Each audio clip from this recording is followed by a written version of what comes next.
FIFA विश्वकप 2026 अन्तर्गतको दोस्रो सेमिफाइनलमा आज अर्जेन्टिनाले इङ्ल्यान्डलाई 2-1 ले हरायो। इङ्ल्यान्डको फ्यानहरू भन्दा धेरै अर्जेन्टिना र मेस्सीको हेटरहरू बढी दुखी भएको देखियो। अब यो वर्ल्ड कपको कुरा मात्रै त होइन, यो वर्ल्ड कप भन्दा अगाडि अब 2016 मा मेस्सीले रिटायर्ड लिँदाखेरि हैन यति खुसी भएको थियो हेटरहरू हैन। त्यसपछि आयो मेस्सीले चाहिँ रिटायर्ड नलिने अनि रिटर्न हुने कुरा भयो। अनि त्यसपछि चाहिँ के भन्न थाले भने त्यही हो, आउने हो, जाने हो, केही हुने होइन भने हैन। अनि देशको लागि केही टाइटल जितेको छैन, यो छैन, त्यो छैन है। अनि त्यसपछि आयो कोपा अमेरिका टाइटल। अनि कोपा अमेरिका मात्र जितेर कहाँ हुन्छ, त्यो अमेरिकाको त्यो त केही पनि होइन, अमेरिकाको सामान्य टाइटल हो, त्यो जितेर के हुन्छ हैन, वर्ल्ड कप जित्नुपर्छ भने हैन। त्यसपछि वर्ल्ड कप जित्यो हैन 2022 मा। अनि त्यो त फिफाले जिताएको हो, फिफाले मेस्सीलाई र अर्जेन्टिनालाई फेभर गरेर जिताएको, त्यो त कहाँ आफै जितेको, त्यसरी हुँदै हुन्न, त्यो हुन्न भने हैन।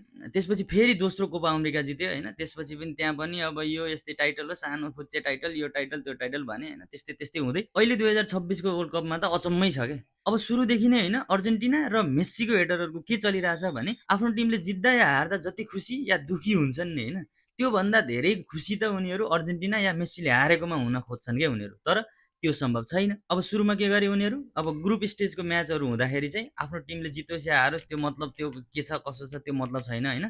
यतापट्टि उनीहरूले रिग्ड भयो, यिनीहरूले फिफाले उ गर्यो, यो गर्यो, त्यो गर्यो मेस्सीलाई र अर्जेन्टिनालाई भने हैन। अनि अब राउन्ड अफ 32 मा आयो। अनि राउन्ड अफ 32 मा के बर्थडे आयो। अब के बर्थडेले त सबलाई रोकेर आएको हो, अब अर्जेन्टिनालाई आउट गरिदिन्छ यहीँबाट स्योर जित्छ भने हैन। अनि त्यसपछि एक्स्ट्रा मिनेटमा गएर अर्जेन्टिनाले जित्यो। अनि त्यसपछि राउन्ड अफ 16 को गेम आयो। अनि त्यहाँ इजिप्टसँगको खेलमा फिफाले रेफ्री नै अर्जेन्टिनाको लागि किनिदियो। अर्जेन्टिनाको लागि सब फेभरमा छ रेफ्रीहरू सबै हैन, यिनीहरूले त्यही भएर जितेको, नत्र जित्दैन भने हैन। अनि त्यसपछि फेरि क्वार्टर फाइनलको म्याच आयो। अब क्वार्टर फाइनलको म्याचमा आयो स्विजरल्यान्ड हैन। स्विजरल्यान्ड त्यस्तो सजिलो टिम त्यही पनि उनीहरूले हार्न खोजेको थिए, रेफ्रीले येलो कार्ड डबल दियो, रेड कार्ड दियो, अनि त्यही भएर जितेको। यो त हुँदै होइन, अर्जेन्टिनालाई जित्दैन कहाँ हुन्छ भने हैन। त्यसपछि आयो सेमिफाइनल हिजोको हैन। अनि फर्स्टमा इङ्ल्यान्डले गोल हान्दा यति धेरै खुसी, यति धेरै हेट हैन, सबले भनेछ देखिस् अहिलेसम्मको टिमहरू त सजिलो थिए, तँलाई फिफाले फेभर गरेको थियो, त्यही भएर जित्दै आदिस, आज जितेर देखा भनेर हैन।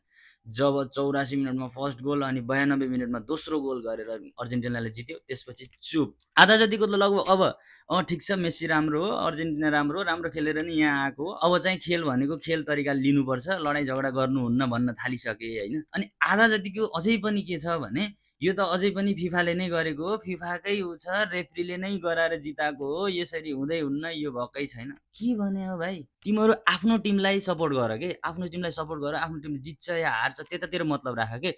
अर्जेन्टिना र मेस्सीले हार्नुमा तिमीहरू खुसी हुन पाउनुहुन्न के। भनेको मेस्सी र अर्जेन्टिना भनेको त वर्ल्ड कप जित्नको लागि आएको टिम हो के। तिमीले कुरै बुझ्दैनौ, बुझ्नु पर्यो क्या, बुझ्नु पर्यो।